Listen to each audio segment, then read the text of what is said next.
Did you guys like legal battles? Have I used this intro before? Because for the past 2 years, we've done nothing but cover legal battles. I don't know what you want from me, man. They just won't stop. I want solutions. I want answers. I want conclusions. I want my phone not to land on my foot when I drop it like that. Listen, the only solution is hard reset Of the human race. okay, all right. Kill everyone. Let the machines rule. How long until that's a possibility? Like, when do we get first AI president run? How many years? How many years? Like, and I don't mean like AI president run like, haha, we made it, we got one on the ballot. Yeah. I'm talking like gets nominated or is in like the final 2 of a primary. I'm going to say 15 years simply because in this very podcast, Fucking nightmarish. good old NVIDIA CEO Jensen Huang. Ah, yes. Glasses man. Yeah, and leather jacket guy. Always. Claims that we are 10 years away from a fully AI generated video game. And you're conflating in the real next time. logistical step. 5 years later is president of the United States. Oh hell yeah. Not supreme overlord of the world. How long until supreme overlord of the world? How many years after president of the United States? I don't know. I don't know. I genuinely think we will make it to supreme overlord of the world prior to making it to a president on the ballot that's AI.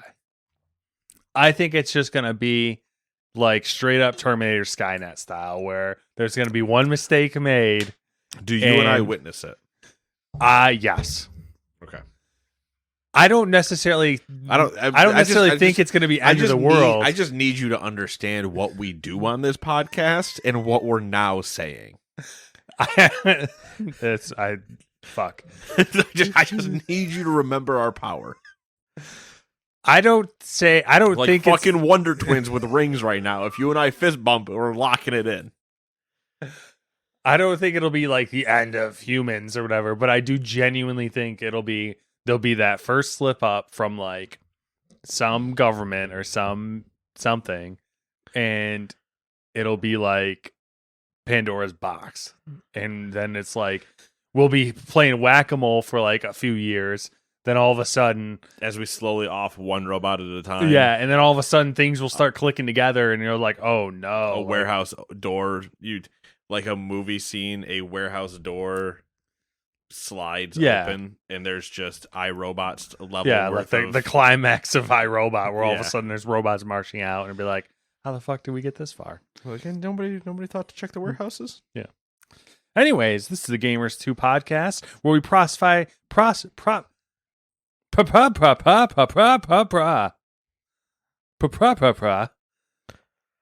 we prophesize the doom and gloom of the world.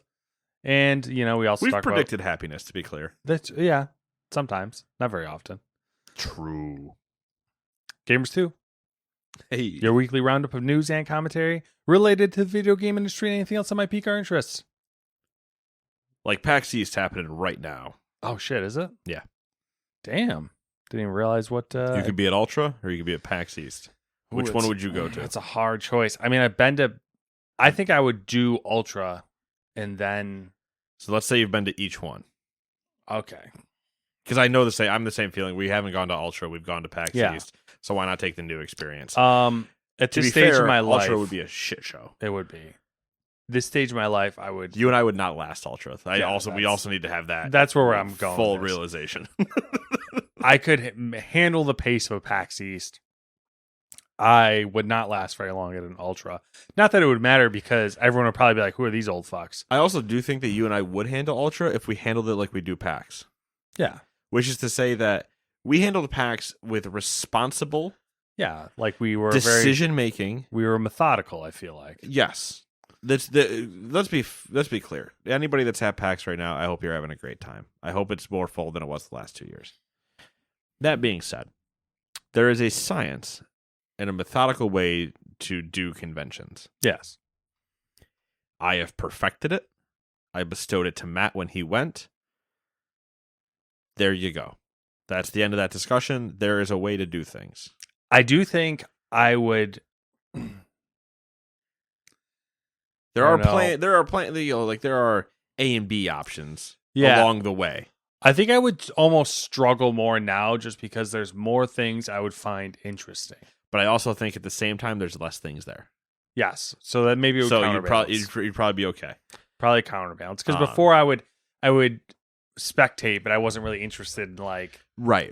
Like, and, looking more intently. But now I think I would look at things a lot more intently. Right. And it still comes down to, like, with a convention like PAX, you need to look at the itinerary. You need to look at the schedule of panels and other shows that you might want to see and have a full understanding that you need to block out 30 minutes before that happens. If you need to be in line or anything to go to that thing. Yeah. You have to be respectful of the process. Right. And try not to go only for one day, because that will also, you're immediately sinking yourself into committing to full show floor or everything in the show floor plus the one show you wanted to see. Because otherwise you're missing things everywhere. But by doing the 4 days that we've done, by the time Sunday comes around, you're almost like, we could leave early because I've seen everything. This is my double back to make sure I didn't miss anything or any day. It's a cleanup day. Yeah, exactly. You want to Ron Swanson it. All right. You don't want to half-ass two things. You want to whole-ass one thing. Exactly. And we had planned like food. I feel like I have nailed food in that convention center. Mm-hmm. Specifically around, don't eat much. Mm-hmm. Have waters and like liquids enough to survive yourself. Yeah, you essentially do not pay out the ass. Light snacking till dinner, and then you go elsewhere for dinner. Right, go elsewhere for dinner. Don't go to the food court that's there. 1, it's slammed. 2, it's expensive. Yes. Get yourself like a sandwich or salad from one of the side things. Find a place to sit. Listen to somebody yell, "Pick it up, nerd." Have moments. Mm-hmm. Enjoy yourself. Do they let bags in still? Yeah. Okay. Yeah. I think if I were to do it again, I would totally book bag it. You could, because I would put like snacks in there. Yeah, there's people. Do that. Yep. And then obviously, if you get shit, you can just toss in the bag, and then you still have all your limbs available. Yeah. There's always logistical steps to do things with.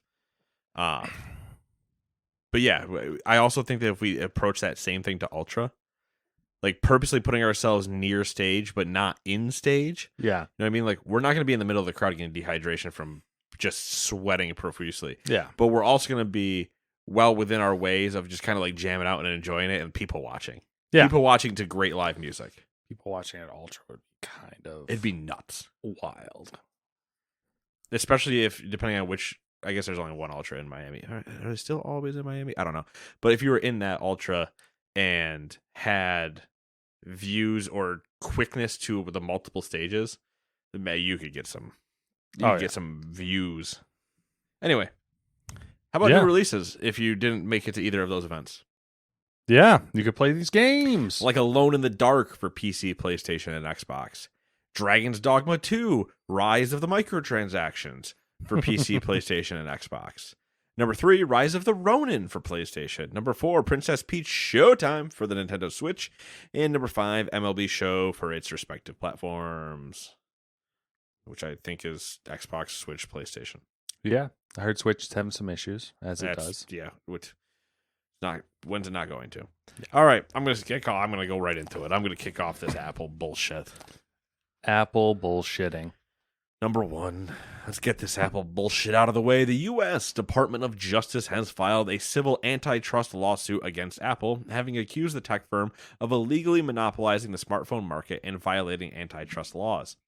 Filed in the U.S. District of New Jersey on Thursday, the suit alleged that Apple had violated these laws by selectively imposing restrictions on developers in numerous ways, with the firm's stance on cloud gaming being named as a key factor.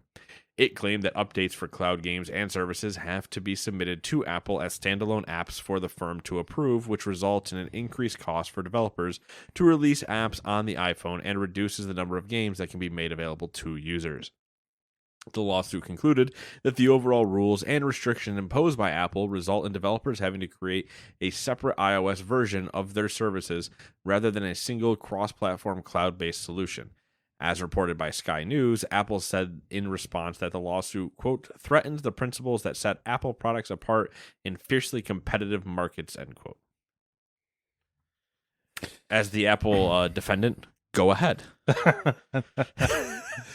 Dance, monkey, dance.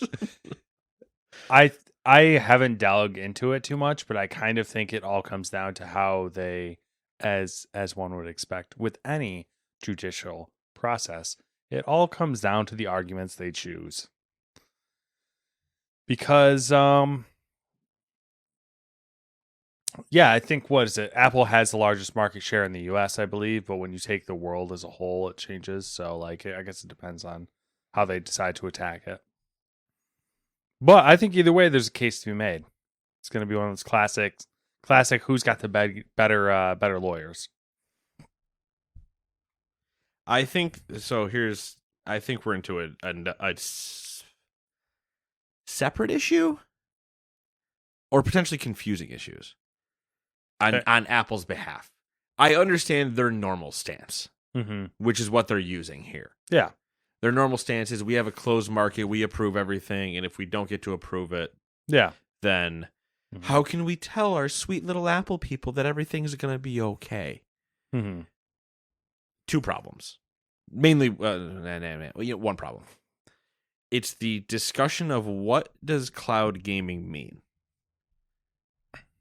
Yeah.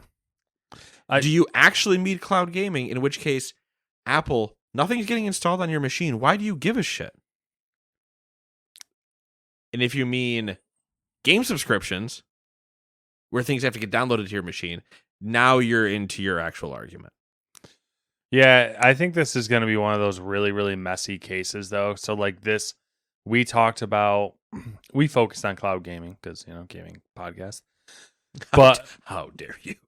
The DOJ is also claiming that Apple is at fault for the failure of Amazon's Fire Phone, Microsoft's Windows Phone. Like it seems like they're coming at Apple with literally everything. Like, interesting. Like, you guys have monopolized every aspect of mobile, the mobile economy for decades. Like, I don't think they can win that argument. Yeah, that's kind of the problem. That's a hard one to win. Everyone's like that. That's the sentiment I got. Is like you're literally throwing shit at the wall here. Like, yeah, if you don't have good like there are. What's the old? It's Apple, the Chicago mobster joke where it's like couldn't get him for all the murders, got him for taxes. Yeah, it's like you guys are just kind of reaching at this point because I get them wanting to be like you're a plague on the market. Yeah, but not illegally. Like, you didn't kill Amazon. Amazon came out with a bad product and then went, it's not worth it because Apple has too much mind share. Yeah. And there was just no way, like, with Amazon and Microsoft both would have had to probably use Android. Microsoft, I think there's a chance that Microsoft now could potentially do it again and have a potential success. Amazon could not. No. Amazon would have to just partner with, like, Huawei or somebody from China or Japan or wherever, and just make a partner phone, but not do their own thing. You're not going to make a Fire phone. That's not happening. Yeah, Alexa phone, banana phone. I don't know. Fucking Luna phone. I don't know. Whatever we're on here. Yeah, I don't know. I feel like they need to refine plus phone. They need to refine their arguments, and obviously it's the early proceedings. So if they were only going after them for their cloud gaming stance, I think it's an easy win. If you're going for you have a monopoly on smartphones, there's a couple problems with that argument. I think they should go for the same angle the EU went. I mean, that's the easy win. That is the easy win. The funny thing with the monopoly on the market is Well, all right. Operating systems, right? Yeah. At base level, we just say Android and Apple. Mm-hmm. Or sorry, operating system. iOS. Fuck you. So there's those two, right? But makers, Android is, you could, hold up as many hands as you can find around you right now. That's how many, that many fingers is how many makers of Android phones there are. Yeah. On the other side, there's only one iOS. But this goes back to, was it a Barack Obama interview with, when he was on Fallon, maybe? And he talks about changes that he was going through when he was, I think, in his first term. And he was talking about how he was the first president to have a smartphone, like not a BlackBerry or Palm Pilot smartphone, but like a genuine, an actual iPhone, like a modern smartphone, literally an iPhone. Yeah. Hey, DOJ, the call's coming from inside the house. You guys bought iPhones for the president. Like, what? Yeah, because then he talks about, like, he's like, yeah. And he's like, the Secret Service handed it to me, and they're like, yeah, it's an iPhone. And by the way, you can't take pictures, you can't text anybody, you can't browse the internet, you can't. Yeah. He's like, so all the fun features I can't do anything with. And he's like, what's the point? Just give me a flip phone. All right, I'm going to move on because this next one's related. Number 2. 4 major companies, including Xbox parent Microsoft, have weighed in on Epic's ongoing legal dispute with Apple, supporting the former's claim that the iOS firm is violating the court order. That doesn't make it. Yeah, okay, it does make sense. Violating the court order given at the end of the 2021 antitrust trial. Earlier this month, Epic argued that Apple's process for adding in-app links to direct and alternative payment systems, avoiding the 30% fee for using iOS system, are, quote, commercially unusable and, quote, entirely useless, end quote. Now, Microsoft, Meta, X, and Match have jointly filed an amicus brief with the Northern District of California. What is this Match? I don't remember that. Whatever that is. Anyways, Microsoft Meta Match previously backed Epic during the trial, but this is the first time X, formerly Twitter, has joined the discussion. Apple has said that the new requirements around external payment links are, quote, necessary to protect user privacy and security, maintain the integrity of Apple's ecosystem, promote the flow of information, avoid user confusion, and enable efficient review of developer apps by App Review, end quote. And here we spoon feed you the bullshit. Yeah. Couple things. I'm going to go right through that last quote. Mm-hmm. Necessary to protect user privacy and security. We're the only ones that want to own their information, not you. That's what Apple is saying. Yeah, that's pretty standard Apple procedure. Yep. Maintaining the integrity of Apple's ecosystem. It doesn't change your ecosystem. Yeah, your ecosystem is the same. Just payments happening over there. Mm-hmm. Relax. But Apple, being Apple, they think their users are a part of their ecosystem. You can't corrupt their users. Promote the flow of information. It is. Mm-hmm. Promoting it over there. Avoid user confusion. And enable efficient review of developers' apps. You can still review the app.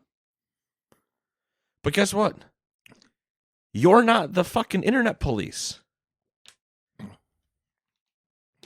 The FTC, the FCC, both of them, mainly the FCC, TC gets involved in certain things, but not 100% this, are going to be on them for the correct secure payments and all that stuff. Mm-hmm. You're not the policing that.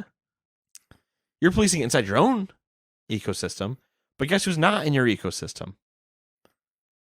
The company that made the app. So relax, bro. I just had a crazy thought, but no, that wouldn't really work. They want to sell hardware. I don't know. Apple, man. Wild. You want a $3,500 headset? Cell phones, just wild in general. Phones are just wild. Why are they so Phones fucking unnecessary? Big, bro? Why are they so fucking big? Not only why do they have so much shit on them? I don't know. Like, it's ridiculous. I just need a web browser, text, and call. That's it. I really don't need more than those 3 things. That would satisfy 95% of what I use my phone for. I would like all those things. Music Sure. player. Yep, I'll take that. But I would do it in the browser if I really had to. Yeah. But yep, I agree. And tangentially related, something for like podcasts and audiobooks, which you could do that all in one thing. I don't mind. Yeah, I could deal with it. And I really do enjoy having, navigation. yes, that does help. But I think like, But if we actually moved cars with fucking LCDs and shit in them to actually have the navigation in them, we wouldn't have this problem. But why are you giving me the screen and saying it has Android Auto? Just fucking put it in the car. That's it though. I think I could live. That's basically what I use my phone for. Yeah. I've come so close multiple times to being like, what if I just get a flip phone again? And do I really lose that much? Yeah, I mean, if I pay $60 for a phone and just break it whenever I get angry and buy a new one, is that really that bad? As I think I mentioned on the last podcast, my battery on my phone is like shot. But I can't find a phone that's not fucking massive. Yeah. You really need to find like a cellular iPod Touch. Yeah. Nano. The one phone that's like... As I thought about it, I was like, the Touch has got to like 5 inches at the end of their life. The only option is another iPhone mini, which obviously the battery on those is not ideal because I have firsthand experience in that. Yep. And then the other option is it's the older, like the previous gen version of the Asus Zenfone. Which interesting. Okay. Doesn't work on my network. Oh, that's, yeah. So outside of that, it's like, oh, you need to have a fucking 6.1 inch screen, which that just consumes your entire fucking pocket. Anyways. I mean, listen, do you think I'm walking around with deep pockets out here? Yeah, man. I'm gonna have to start wearing dresses with pockets sewn inside them. I just got, it's like a logistical thing too. I have small hands. Oh yeah, we went over this last time. Small hands. It's like I struggle to reach the entire screen with my thumb with the little phone. So yeah. I have to drop it. I can't. Yeah. I guess if I do this, the closest I can get is like almost the top. And like I'm assuming they probably have some weird, like Apple, and I'm assuming Android has something too, where you can like pull the screen down, like you tap something or whatever, and it like probably I don't have it like turned jumps on, the screen down. And I can't get it to reliably work on my iPhone. Oh, interesting. So, anyways, complaints of a man with small hands. Yeah, story of my life. Oh, that's what it came up last time. You were looking at the Warhammer stuff that I painted. Yes. And you're like, I couldn't do that with my small hands. I'm like, yes. Listen, I have larger hands, and it didn't help either. There's no happy medium. I really just need those clamps. Yeah. Give him the clamp. Anyway, number 3, PlayStation veteran Connie Booth. There's no way, right? Connie Booth? What? No way she's related, right? Oh. I'm going to look it up. PlayStation veteran Connie Booth has joined EA as its new group general manager of action RPG. You can have a group general manager of the genre action RPG. I don't know anymore how the hierarchy at these companies I'm the king of soup. I feel like they're just fucking inserting things in now. I'm the king of soup. We're just going to end it there. Okay. New title. You will address me as the king of soup. All right, king of soup. As reported by IGN, Booth will report directly to EA's entertainment head, Laura I never remember how her name is pronounced. I don't either. It's fine. Miley. One of her new duties will include revitalizing the BioWare studio, which is currently developing Dragon Age Dreadwolf. It's weird that you're revitalizing it when there was a rumor apparently that you were releasing it this year. How shocking that this podcast did not think you were. News of Booth joining EA comes 5 months after she left Sony Interactive Entertainment. During her 34-year stint at PlayStation, Booth led production on games such as Siphon Filter, the Uncharted series, and Marvel's Spider-Man 2. Solid run. She's had a good career. That's a great track record. Back in 2020, she was inducted into the Academy of Interactive Arts and Sciences Hall of Fame for her contributions to the games industry. Deservedly so. So, listen. If there's anybody that can potentially save BioWare, it's somebody that hasn't worked there before. Seeing how every other time, it's somebody that previously worked there. Is this like the EA's like whole like, a broken clock is right twice a day situation where they might have gotten one right? No, I think this is EA hoping and praying and just sending whatever they can. They're now to the point of throw money at BioWare, buy new hires from great histories, and hope that they figure it out. Because clearly everything else they've been trying is missing. Mm-hmm. I don't even think it's broken clock. I think it's literally just, please work out, please work out, please work out. I didn't put in, so I should have, I don't know why I didn't list in here the other studios that she's in charge of. No, you just listed Action RPG. There was, I think, 3 or 4 studios. Oh, didn't know that there was a actress named Connie Booth. That messed up my search here. Maybe it's the same person. Might be. Group General Manager, Action RPG, with a portfolio that will include EA Motive. Okay. Which is working on an Iron Man game, I guess. Cliffhanger, which is working on a Black Panther game, or has made a Black Panther game. I don't know what they're saying here. BioWare, and that's it. Well, so the funny thing about maybe there is other stuff. The Iron Man and the Black Panther game. Mm-hmm. What's her name? Studio is doing. Not Civil War, but it's doing a Black Panther. Yeah, we're Captain America game. Yeah, we're gonna talk about that in a second. Is that really it? Here's the funny thing, though. We're doing. This is a spoiler alert for what I'm going to say later too. Yeah, running into. We're a little late on the whole Marvel Games thing. Yeah, that ship has sailed. Yeah, you're kind of just a little bit late.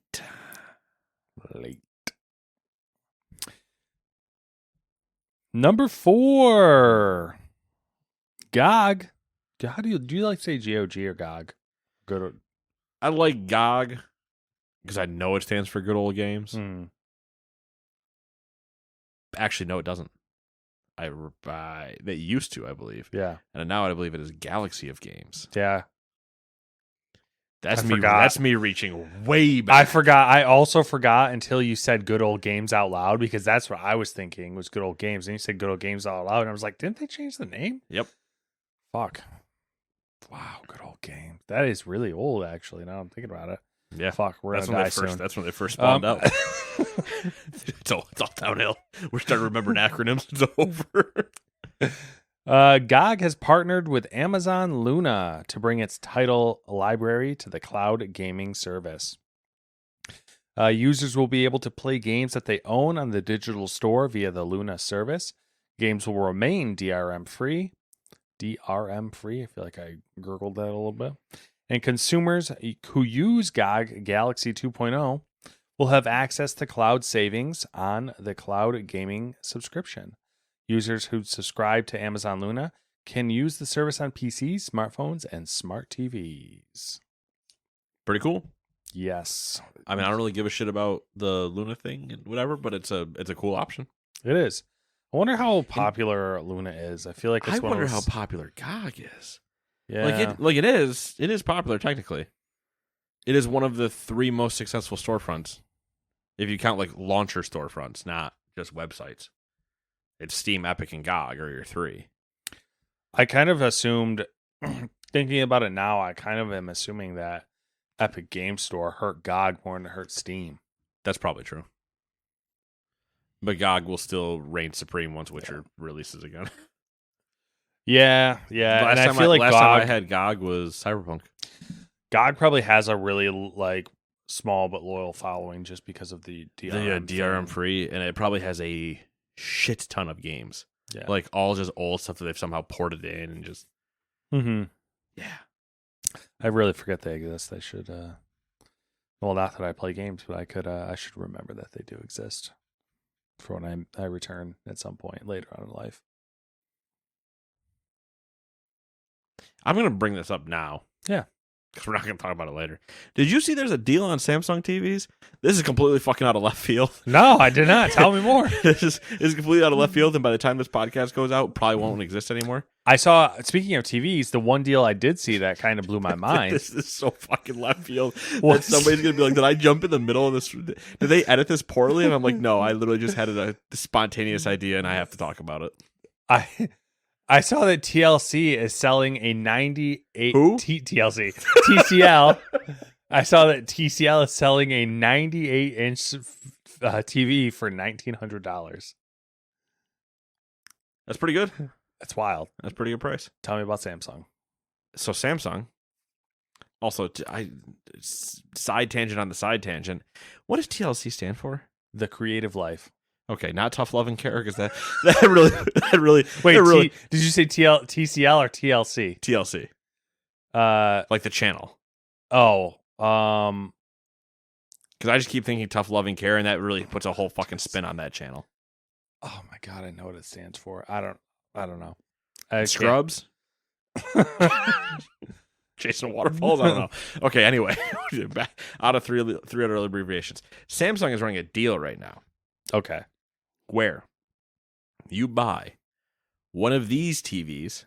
Mm-hmm. If we were doing a video, I would add it in a screen. But it's like their Neo QLEDs. Okay. They're QLEDs. They're OLEDs. You buy one of those. Mm-hmm. You get a matching, not matching, I guess, but you get another same size 4K TV.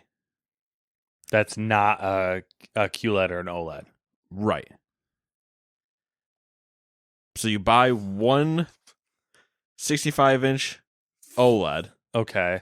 You get a 65-inch crystal regular LCD 4K. Yeah. It might be LED. But yeah. It's not OLED. Yeah. 4K TV. Huh. Both Best Buy and Amazon were running this. Huh. Buy one, you get the other. So for the cost of like $4,000, you gain two 65-inch TVs. One of them is top of the line, OLED, whatever, Neo LED, really good. And the other one, solid TV, is really good. Yeah. That's. And I initially saw the deal and I went, I've been debating if I could spring on an OLED. Wonder what Samsung's costs are, because like an LG OLED, yeah, if you got a certain class or whatever, you might be looking at, I think like $800. Yeah, you can get depending on the size. Like I'd imagine that sounds about right. And I was like, you know what? If I spent $800, I get two TVs out of it. I'm junking this piece of shit, and so moving stuff around, and I'll be okay with it. Yeah. And then I looked at the prices and I went, never mind. Because it's their top of the line, like because it's their top, and I think the lowest deal was $2,000 something, and I was like, I'm not trying to spend $2,000 on a TV. Yeah, I'm just not doing it. That's a tough one. It's a hard sell for me. I totally agree. Like I wouldn't. I'd rather put $2,000 down on a new car. Yeah. Yeah. Or multiple other projects I have to do than buy a TV when I have fully functioning things. Especially considering like. You can get probably like you just said, you could get a very good LG or Sony or whatever OLED for like probably sub $1,000. Yeah, so I easily sub $1,000. Yeah, but it was still like kind of a crazy deal.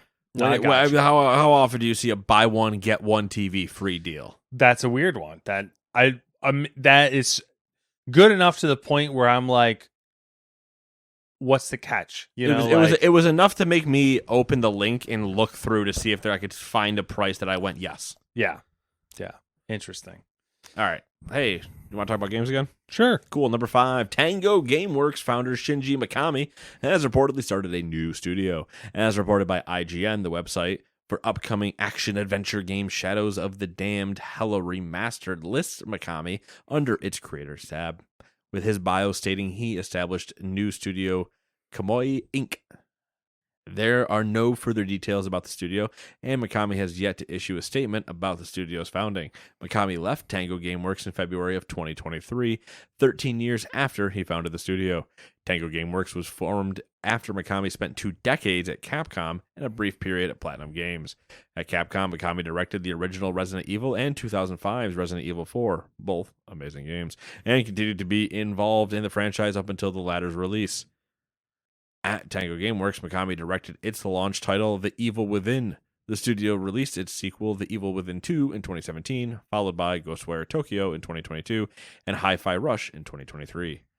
Also, another person with a solid history. Yeah. Good track record. I just wonder what happens in those. He literally founded a studio, worked at it for 13 years, releasing bangers, and then just one day it was like, I'm sick of this. I'm going to just go do it again somewhere else. Fuck you guys. I'm going home.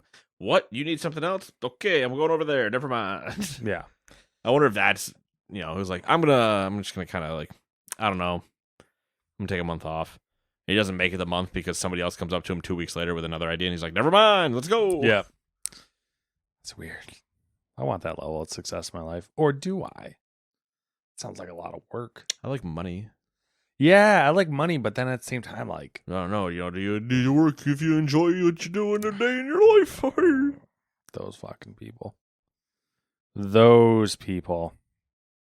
Number 6. Valve has announced Steam Families, a new way to share games, monitor children's activities, and streamline purchases on Steam. There's nothing better than watching kids. You can't. We're gonna. You gotta not. Available now in beta. Of all the things. It will replace both Steam Family Sharing and Steam Family View. Players can create a Steam Family group for up to 6 members, which can be managed from the Steam client, a mobile device, or web browser. Family members can play each other's shareable games, although they won't be able to play the same title simultaneously unless they own multiple copies. Each player is able to create their own saved games, earn their own Steam achievements, and access workshop files, among other features. Steam Families also introduces a new parental controls that let adults in the group set limits on what and when children can play games. Parents can monitor what children are playing and choose to restrict access to various shopping and social features as well. There's also a new payment option where a child account can request an in-family adult to purchase their shopping cart, which can be done by an adult using their mobile device or email. Also, if your kid gets banned for cheating in a game, you get banned for cheating in the game. Is that true? Yes. Interesting. And you have to wait a year in order to leave.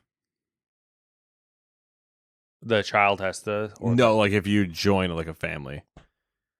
Okay. You're basically locked in for a year. Okay. Interesting. So you can't just hop around to share libraries. Family, yeah. That a year seems a little aggressive. But I understand the idea. Yeah. The banning thing is interesting. But I don't know how well.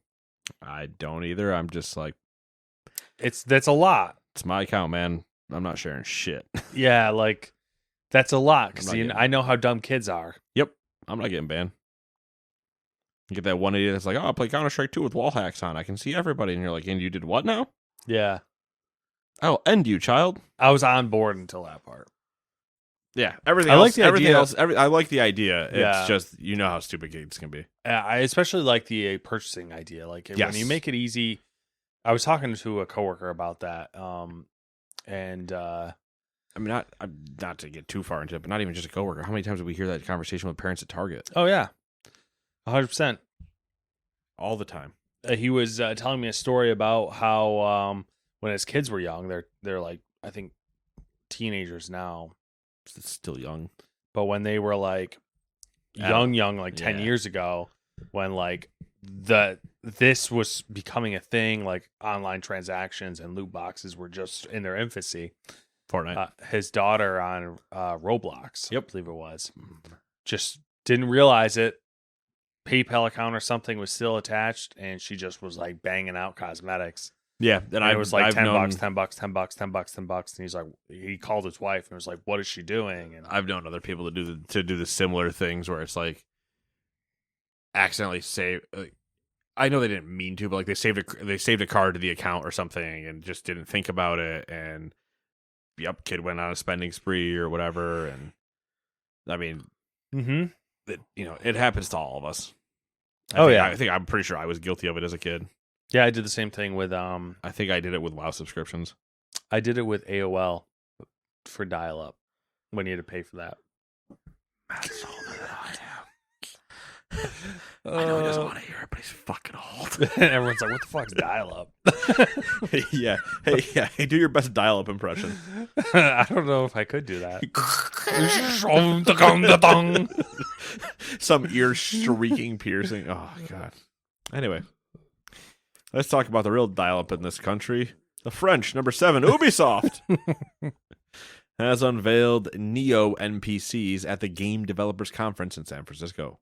The company calls the project its first player-facing generative AI prototype that could transform the way players interact with non-playable characters in video games and open new frontiers for gameplay that natively integrates generative AI features. That was written by an AI. It probably was. According to an Ubisoft news post, these NPCs are created not by a machine, but by a human writer who shapes their character, backstory, and conversation style, and then continues to tweak once the learning language model starts improvising dialogue. So, I don't know. They're still pretty much created. I don't know if this is a good path for Ubisoft or a really bad path for Ubisoft. Because on one hand, maybe they'll make their boring ass fucking worlds a little bit more interesting if the NPCs were like a little bit more smart. But remember, they just said they're still created by people. I know. And the people that are still at Ubisoft are the same people. Yeah. Yeah, I know. But then are they just going to like, somehow pervert it, and then they'll just be like, oh, here's another thing you got to go fucking collect 800 of for no goddamn reason. Yeah, and the map's 3 times as big. They're getting trained on just Assassin's Creed, and they're like, "Good evening, traveler. I require 7,000 feathers from around the world. Please return to me in 30 minutes. Thank you." Or I delete your saved game. And then it's just, that's it. And then you look out at the map, and the map is literally the size, a 1-to-1 scale replica of the United States. And you're like, I can't do this in 30 minutes. And they're like, I didn't stutter. 30 minutes. Ubisoft. We'll see. Scary stuff. Number 8. Speaking of messed up companies, Bungie.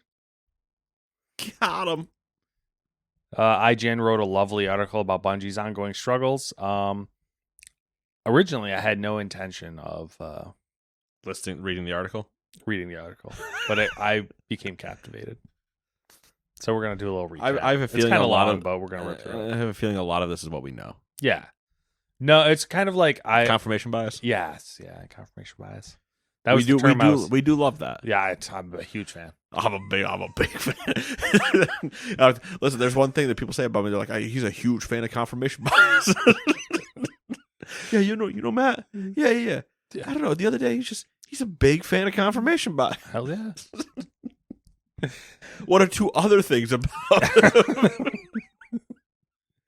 him? Anyway, sorry. I'm about to go into a John Mulaney sketch. Move me on, please. Marathon is now being directed by Joe Ziegler, Valorant's former game director, replacing veteran Bungie designer Christopher Barrett. The development of Marathon is proceeding alongside work on Destiny 2's Final Shape expansion, but the release of the expansion for the popular game may end up marking another round of layoffs at the studio. A person with knowledge of the studio's budgets told IGN that nothing adds up, and something will have to happen to, quote, curb costs unless the Final Shape does so well to cover the gap and people can move to Marathon, end quote. It's just so weird. That's such a weird sentence. Yeah. Nothing adds up. It's a trend. We're going to cover more of it. Just a bunch of people looking at numbers like, none of this adds up. Or are you doing the, what are those things called? The fucking slide scales or whatever with the... Abacus? Abacus. Yeah. It's just one guy with an abacus at Bungie. That's Bungie's problem. Yeah, their entire accounting department is just abacuses and people going, +3, minus. None of this adds up. How does this thing work? It's that scene from Idiocracy where they're all doing the test and looking at each other like, I don't know. Slide 4 of the blue ones. What does that mean? Within the company, there is a growing expectation that senior company leadership will leave in droves in the summer of 2026 when the final payouts from Sony's acquisition of the company take effect. Convenient. With this in mind, there's a strong push to get Marathon out the door before then and let whoever takes the reins after that, be it Sony or Bungie, worry about how it's sustained. Talk about just dropping a grenade on the way out. Just dropping a deuce. Get this out of here. I don't want. I'm out. You guys will have to deal with that. Give me my money. Bitch, better have my money. When Sony acquired Bungie, the studio brought with it a number of other incubation projects, including a MOBA-like game codenamed Gummy Bears and a new IP known as Matter. Oh my Gummy Bear, Gummy Bear. According to sources, Matter was canceled back in 2020, but the team continued working on a similar project with slightly different direction until that too was canceled in late 2022. Gummy Bears, meanwhile, is currently in a holding pattern due to the ongoing company struggles. This is where it gets kind of interesting. Not in the article, but related, a popular Destiny 2 content creator, Aztec Ross, I think that's how you say that, I don't know, shared an anonymous email he recently received that detailed the major internal leadership conflict between Sony and Bungie. This is grain of salt territory, but fun to theorize. Quote, internal perspective at Sony is very negative towards Bungie right now. It is seen as a failed investment, and strategies being discussed revolve around more of recouping losses. One internal leader from US is fighting to take over to right the ship, while many others across the Pacific want a much harsher method. The former US leader holds a lot of respect from overseas leadership, so it is likely she or he will get their way. That person's perspective is that there are many gluttonous executives at Bungie who are not doing their jobs and are hindering the organization. It is believed that the workers are skilled, but the leadership is unable to perform their duties, end quote. The email later continues with, quote, Sony believes that the finances will not allow Bungie to avoid a takeover, even with another round of layoffs, as that would cannibalize development and future revenue. Overall, Sony has been very upset at Bungie leadership. They have not been able to successfully advise Sony teams, and while Lightfall hit internal revenue targets, every target since has been missed at an escalating decline. Bungie leadership regularly reschedules meetings with Sony leadership, knowing that the next time slot can be months away, end quote.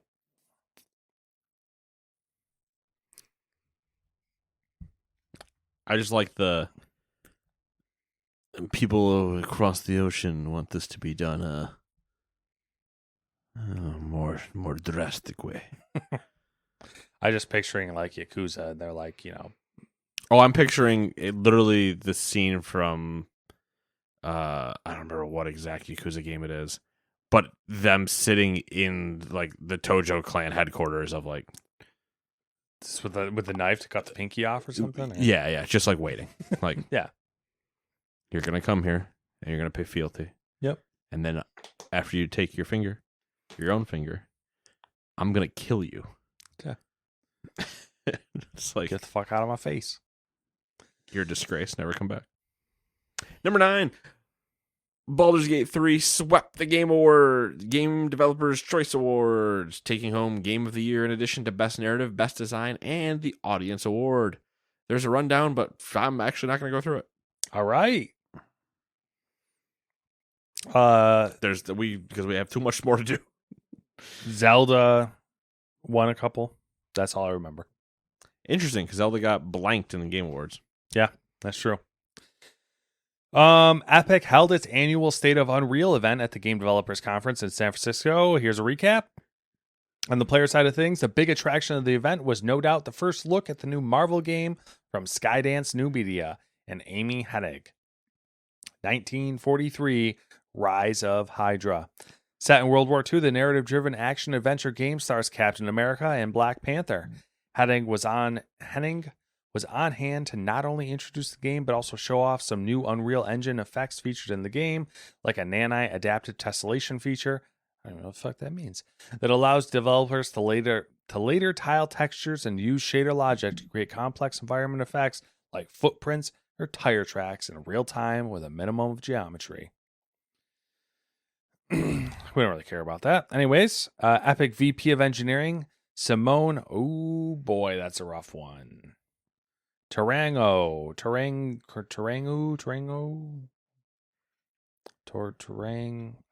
I think Torangao? Tarangao. There's a G there. Tarangao. Look at this guy over here. No one else Turangao, maybe? VP of Engineering, Simon Torangao, laid out a number of new rendering technologies incorporated into Unreal Engine 5.4, including motion matching technology to smooth transitions between character animations.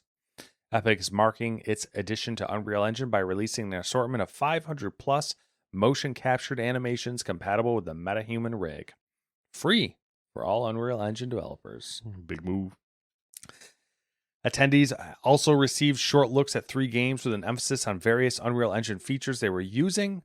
Funcom's MMO Dune Awakening, Zynga's 4-on-4 shooter Star Wars Hunters, and Chrono Studios MMO Chrono Odyssey. Epic Game Store GM Steve Allison gave a short brief on the plans for a mobile launch of the Epic's Game Store, saying that the company is targeting iOS and Android launches by the end of the year. In addition to Epic's own games, the mobile store will have a selection of third-party partners who have expressed interest in joining the storefronts at launch. The last segment of the show was focused on new additions to the Unreal Editor for Fortnite, like a much-requested first-person camera view and the addition of features from the LEGO Fortnite Physics and Destruction Engine into the UEFN. The diversity of UEFN experience may also expand soon as Epic showed off a demo of oh my god, that's a ridiculous demo of the Unreal Editor for Fortnite project called Talisman that used custom assets, a restyled user interface, and metahumans as NPCs to create an experience inspired by 70s sci-fi films with a more realistic aesthetic than Fortnite offers. It's a lot. It is. And that last part sounds interesting, though. The last part definitely does sound interesting. I'm intrigued. Whenever they do more engine things, I just want to see what more people are creating. Mm-hmm. I'm curious the fact that there are, I don't care about the Dune MMO specifically, but 2 MMOs getting mentioned is like, they're up something. Speaking of MMOs, do we talk about the fact that Riot fucked up? Yep, we do. Perfect. Also, noting there's an Epic Store thing that was announced during this. That Epic is, I believe the deal, I'm gonna paraphrase it, but I'm pretty sure I'm pretty close. Yeah. Epic, if you agree to be Epic, release on Epic first, for the first 6 months, you, the developer, get 100% of the revenue. Mm-hmm. So no 70-30 cut, you just get everything. Yep. Which pretty fucking good. Yeah, and they did say that was going to apply to the mobile store as well, which pretty fucking good. Yeah. Also, did you watch the trailer for 1943 Hydra Rising? I did not. I had meant to. Rise of Hydra, not Hydra Rising. That's I did not. I had meant to mention it while we were downstairs. It's pretty good. I assume it would be because. But here's the thing. Yes. It's not gameplay. Yes. And that's always where I want to see a trailer. Amy Hennig gets a pass from me as far as any game because she hasn't really come out with anything, I think, since. Which is why she doesn't get a pass from me. Because she's been on multiple projects since the last one. They all keep getting canceled. Exactly. So yes. I'm like, I don't know. She did an Uncharted Among Thieves, so wasn't she the one that got walked out? Or am I thinking of the other woman during the Stadia days? Wasn't it her? I don't know. She was working on that Star Wars game. Right. That got canceled. I remember that one. There was another studio she was at, I think, as well, that ended up getting canceled as well, and I can't remember. There's another very high-profile female whose name I'm forgetting right now, and it's Amy Hennig and as like the two. Yeah, and they both just keep having things get canceled. Yeah, it's so unfortunate. It's like every time, it's like, oh my god, come on. But I'm very curious about how the gameplay is going to be for it. Mm-hmm. The trailer itself just like looks good. It looks like, a good, what you'd want out of a good CG game trailer. But I'm like, but what's the gameplay loop? Yeah, trailers at this point don't really do too much for me, unless it's for an established franchise. Like if I watch a Battlefield trailer, I watch a Call of Duty trailer, or I watch an MLB The Show trailer, whatever, I know what to expect. Mm-hmm. Shooty McShoot, go bang bang, or I throw ball, I hit ball. Like I know how the gameplay is going to be, but how does it look? And then for these, it's like, okay, that looks cool, but am I going to find out that all of a sudden the gameplay is a top-down twin stick? And I'm like, that doesn't make any sense at all. I kind of assume it's going to be action adventure like Uncharted. I think that too, but there's 4 characters. Yeah. In like the poster shot of the trailer. Yeah. And they all have to play differently. They all have to play differently, and they all have to intertwine. Yeah. So, I don't know. So is it, Uncharted-esque? Maybe is it a little bit more like Spider-Man, where you can kind of like you pivot between them type of thing, like end a mission and then go into the next one as like meanwhile, over here type of thing, or you end up with like a little bit where you're switching between them in mission if they're together during a mission. There's a lot of questions. A lot of questions, but interesting overall. Mm-hmm. You know what time it is, though? It might be the Rumor Roundup. It might be. The PlayStation VR 2 latest firmware update enables PC access, suggesting the headset will likely work on a PC via a direct connection. A virtual link adapter of some sort will still be required due to how the headset is designed, and if Sony is planning to release official PC drivers, they will also need to provide this adapter to users. Also, nothing in the headset's firmware suggests Sony may employ a streaming solution. But hey, we're making progress. Mm-hmm. Sony is said to have launched an internal investigation into the leaked documents about the rumored PS5 Pro model. They coming for you. They're gonna get you. A Kotaku report suggests that Blizzard will not be releasing any more PvE missions for Overwatch 2. And all Overwatch 2 characters are back to being free. Yes, I did not add that in. I was just doing a quick scroll to double check. A new Xbox Dev Kit console was certified today in South Korea, and the model number reveals it is not a development kit for a known console. The Microsoft boys are up to something. Assassin's Creed Jade's release has reportedly been delayed from this year into 2025, and I, for one, say thank you. You're still going to release Infinity this year. What the fuck do I care? Yeah. All right. You tell me when you want to stop, and I'll take over if you want. Oh my god, I didn't realize you put 27 in here. Okay, I'll make it to what's halfway? 14, 13? One of the two of those. Okay, I'll go 14. All right. Now for questionable things we didn't write full paragraphs on, but are definitely longer than a sentence. Blizzard has announced. What a fucking topic title. Blizzard has announced World of Warcraft Plunderstorm, a new pirate-themed 60-player Battle Royale limited-time activity. I won a game. Did you? Yeah, Buck and I did. We were duoing. Oh my god, you fucking cuties over here with your World of Warcraft skills. I know. I also died to a PvP streamer. I ran into a few streamers. That's fair. I mean, if you're dying to a PvP streamer, I feel that's fair. We were running around and fighting and whatever, and then we look over in the distance, and we're like, wait a second. Is that Peekaboo? He's like, it is Peekaboo. And then we're running around later, and we like avoided them to go do some other stuff because they were in the middle of a fight, and we're like, yeah, we need to go get more power. and we run around, and then we end up getting into like a 4-team fight, and then die to Peekaboo and Absterge, and it was like, all right, they're fucking world champions in PvP. I'm okay with it. So what's the verdict? I'm enjoying it. All right. For what it is, it's just a complete offshoot. Like, I am a little disappointed that this was the flag on the map and labeled as 10.2.6. When this should have just not had a patch. I think a lot of people's hang up is that it doesn't need a patch number attached to it. Mm-hmm. They could have just had a flag be a thing and like just done this whenever.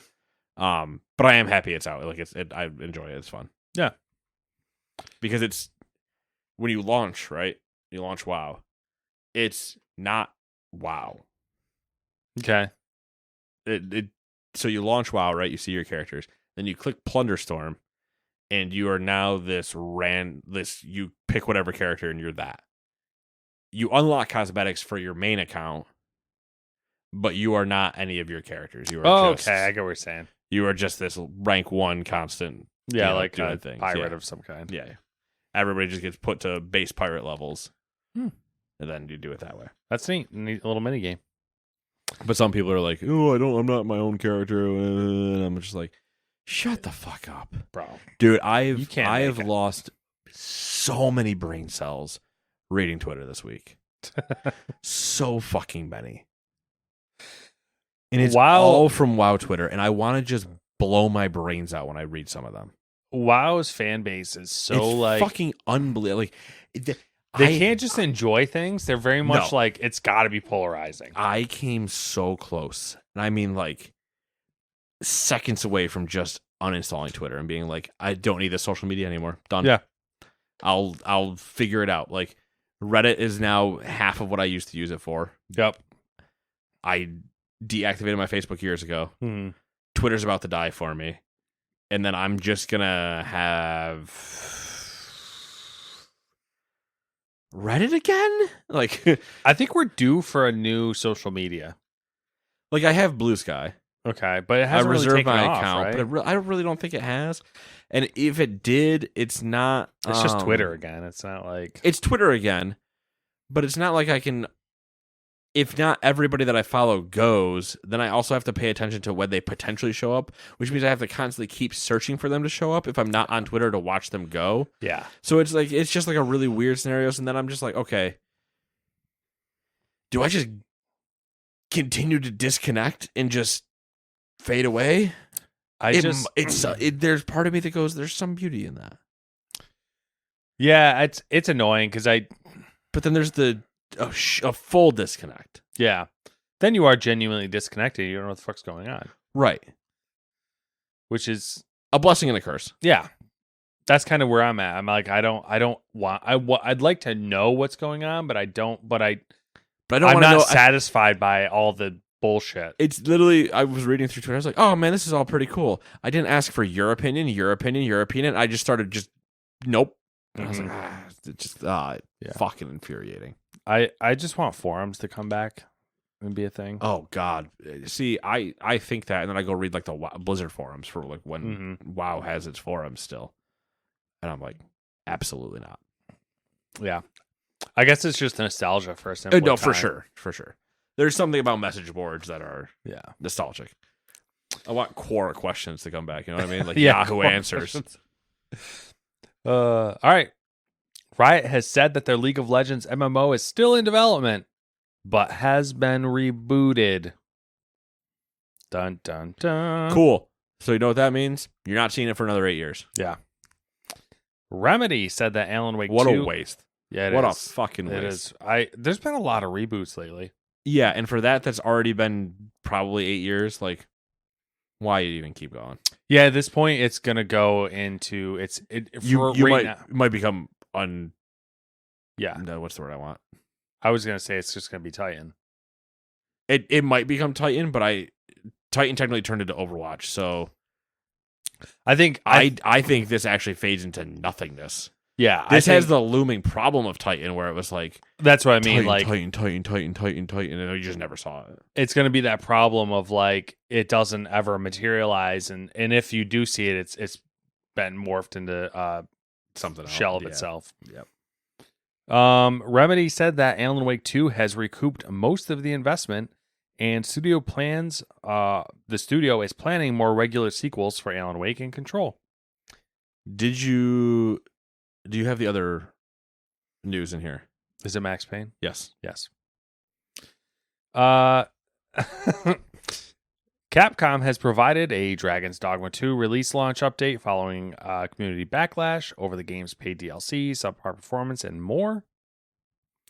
Sony has established an assembly line to produce physical PlayStation 5 discs for Latin America.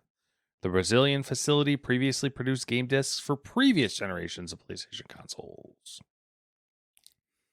The upcoming Star Wars Outlaws from Massive Entertainment has been rated in Korea. The Korean rating board has just rated the upcoming Star Wars title with a 19+ rating, and this is likely due to the game including a poker-like minigame as seen in the game's first trailer. Interesting. Sensor Tower has acquired mobile marketing firm Data AI for an undisclosed sum, and then they laid off 200 staff. Well, that's not good. Roller Dome has hit 1 million players after almost 2 years after launch. That's pretty good. That's pretty good. It's no Monopoly Go, but... True. Kotaku editor-in-chief Jen Glennon has exited her role reportedly due to a new editorial direction. Per Glennon's letter of resignation, the parent company, GO Media, mandated that the game's publication focused on game guides and deprioritized news. According to a source familiar with the matter, Kotaku staffers are expected to create 50 guides in total a week. So I think it's safe to say Kotaku is... That's a lot of guides. ...is dead. R.I.P. A movie adaptation of The Sims is underway with Margot Robbie's production company Lucky Chap set to produce. I don't really know how that's going to work. I don't know either. There's green pendulum. Speaking of things that I don't know how they're going to work, LinkedIn is currently developing in-app games for its social media platform. Please, no. I'm not. No, stop. 3 puzzle games. Just stop. Remedy has published its financial results in 2023 and reported a 22.2% decrease in revenue. Remedy attributed the decline in revenue and profit to increased investments in ongoing projects currently in development. Speaking of, Remedy expects Max Payne 1 and 2 Remake to be a major release with great potential, enabled by a similar development budget as Alan Wake 2. That's pretty good news. That is good news. I like Max Payne. A new VR publisher and developer, VRAL Games, has launched at GDC this week. The Miami-based company announced its publishing of its first title, a VR motorcycle multiplayer titled V-Rider, developed by Italian indie studio Funny Tales Gaming. Number 15, a modder has claimed that Aspyr used their work in Star Wars Battlefront Classic Collection without credit. The mod was developed to bring Xbox exclusive DLC content of characters Kit Fisto and Asajj Ventress to PC in 2021 by reskinning other characters. Lies of P has hit 7 million players. I think this is the second time that Aspyr has run into this problem. Yeah, Aspyr is kind of fucking up. They are. Thunderful Group Speed, you want to know who's not fucking up? Thunderful Group? Asmodee. That Star Wars Unlimited was so massive. Yeah, I saw. They're like fucked up. In like a good way. They like ran out of. Although I did see a lot of people shit talking it. A lot of like the really hardcore card people, because they were like, "Oh, the quality is not as good as other games." Sure, yeah. And then fuck them. They were saying they were comparing. Makes me want to double down. They were comparing it to the Disney game that I didn't even know existed. Lorcana? Yeah. Fuck off, nerds. Yeah. Apparently it's really popular. I don't fucking know. It's stupid popular. Not my It's so popular, like boosters were selling for like $300. Like I'm talking that was so a lot of people, I don't know how I stumbled into this conversation. I can't remember if it was on Twitter or Reddit or whatever. Well, you played the game, so I know. Now it's there. Yeah, like my phone was like, feed it to him. Feed him. They were theorizing that it was so popular, the Star Wars one, because of the price. And yeah, I paid $30 for what we did. Yeah, which is kind of insane. I didn't realize. I have no frame of reference. That was cheaper than that Fallout deck. Yeah. So like I have no frame of reference. So then when I started seeing the fucking what's it called, Lorcana. I started seeing the Lorcana prices, and I was like, "Yep, what the who is paying for this shit?" The full. I mean, this is the easy. Like, think the full booster box, right? Like, the Check Lanes booster box that you would grab like packs out of. Mm-hmm. Buying one of those, if I wanted to, for Star Wars, is like $100. Yeah. Buying that same thing for Lorcana is $3 easy, if not more. Oh my god, that's insane. And that's the whole joke also with competitive Pokemon, by the way. We have to buy your way to winning? No. Oh. People look at like Pokemon, and then you look at like Magic, and you look at Yu-Gi-Oh, right? As your three like staples. Yeah. And then you have the Dragon Ball game. Now you have Star Wars. You have Lorcana. You have all these other, you have Flesh and Blood. There's all these other ones, right? Yeah. Magic decks famously can get pretty expensive. People have won worlds of Pokemon with like a $20 deck. Like that's how much it costs to buy. Even the most expensive card in that deck was like $8. Okay. And they're like, quit. Like, so what? Some of the stuff that people like champion Pokemon for is like, quit spending stupid amount of money. Our barrier to entry is so low. Mm-hmm. The literal world champions deck was less than $50. Yeah, so it's really accessible. If you really wanted to recreate it, just go buy it all off of eBay and be done with it. Yeah. And it's like, yeah, you can't do that because one of the lands in Magic is $400, and you're like, well, all right, never mind. That's so insane. There's something to be said about games that are stupid accessible, and actually, as long as they also are good, then they will be popular. Anyway, Thunderful Group has secured an extension of its long-running partnership with Nintendo, in which it handles the distribution for all of the platform holders' products in the Nordic and Baltic regions. Thunderful Group, Nordic and Baltic regions. I see a little connection there. Play there. Balatro has sold 1 million units within a month of launching. It's a great game. You should play it. Number 19, HTC has announced a change in its revenue share for developers on its XR gaming and app storefront Vive port. From April 1st, developers of new titles will keep 90% of all one-time purchase revenue for both PC VR and Vive XR Elite titles as well as apps. Sony Interactive Entertainment has reportedly halted production of its PSVR 2 to clear its current backlog of unsold devices. Bloomberg sources familiar with the matter say that Sony has manufactured more than 2 million PSVR 2 units. Damn. A new AAA studio has launched composed of industry veterans from EA, Sony, Blizzard, Disney, Apple, and Google. Founded in October 2023, Muddy Robot Games is led by former International Game Developers Association president Chris Hood. A new study has shown that more than half of the Jesus. Okay. A new study has shown that more than half of U.S. consumers who play video games believe the industry needs to do more to combat harassment in multiplayer titles. Number 23, Grinding Gear Games announced that the Path of Exile 2 beta test that was previously slated for June has been delayed until late 2024. At a GDC panel, Larian CEO Sven Vinke made the surprising announcement that the company is moving on from Baldur's Gate, Dungeons & Dragons, and the Forgotten Realms setting. They aren't making Baldur's Gate 4, and there won't be any major DLC for Baldur's Gate 3. Bold move, I like it. They wanted to apparently get away from like Hasbro and all the random like bad stuff. They're like, we're just breaking ties, and I think the rest of the quote was like, the team doesn't feel into it anymore, and they're just going to do something of their own. Yeah, which is fair. You should. Yep. Do what you want, and it will be good. Number 25, NVIDIA CEO Jensen Huang believes we're just 10 years away from everything we talked about earlier. Number 26, just cut my entire self off. Respawn's Apex Legends has suffered a significant remote code execution exploit that was used maliciously to inject cheats in the machines of streamers who are participating in the Apex Legends Global Series tournament. Following these exploits, Respawn announced a delay for the North American finals of its Global Series tournament. Way to go, Source Engine. Number 27, the Callisto Protocol developers Striking Distance Studios has revealed a spin-off game tentatively titled Project Birdseye. Project Birdseye is an action roguelike game set in the same universe as the 2022 survival horror game, which Striking Distance says is being worked on by a small team alongside its next full-scale game. I'm Ron Burgundy saying, go fuck yourself, San Diego. Oh! If you put me in a room and just said read these headlines, I would do the every 10 minutes of news radio bits all day. Yeah. That's fair. On the I-81 right now, there's a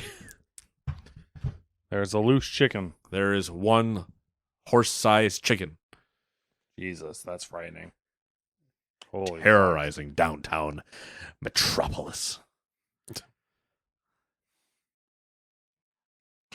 And I need more pictures of Spider-Man. Anyway, I'm mixing so many different universes.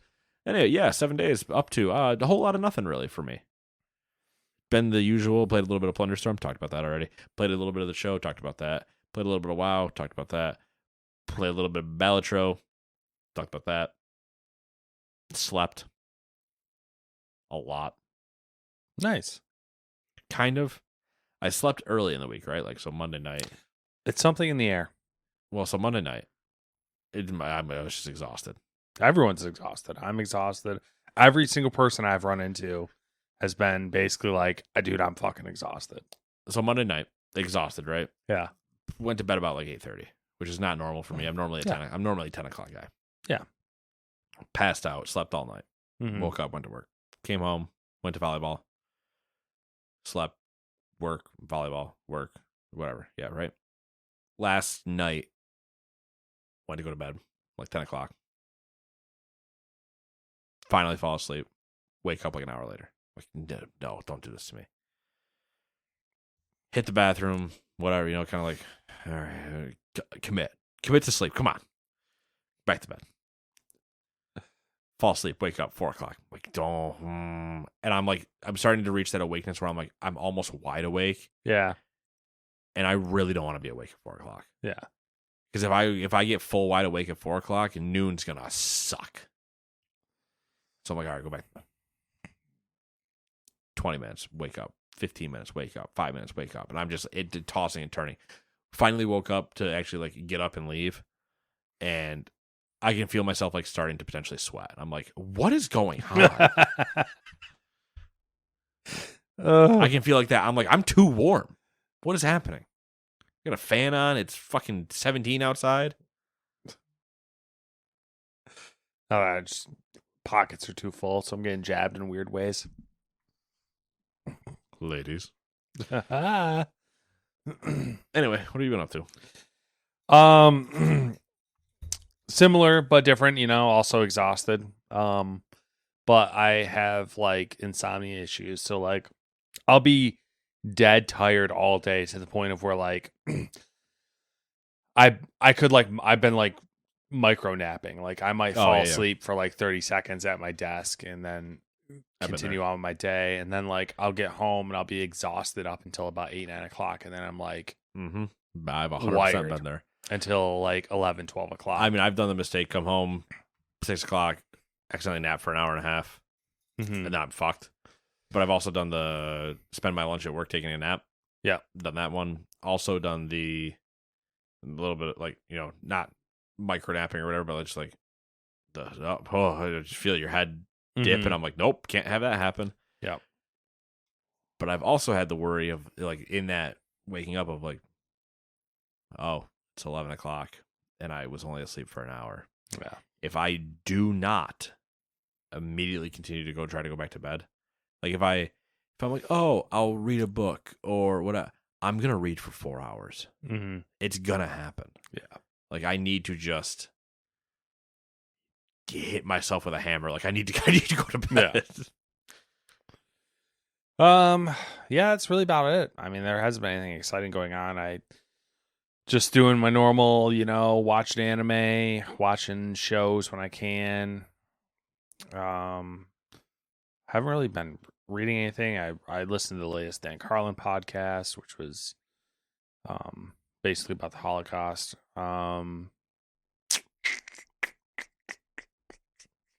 That's it. Nothing really exciting. Word. All right. Well, that being said, we'll see you guys in 7 days. Until then, toodaloo. Bye bye.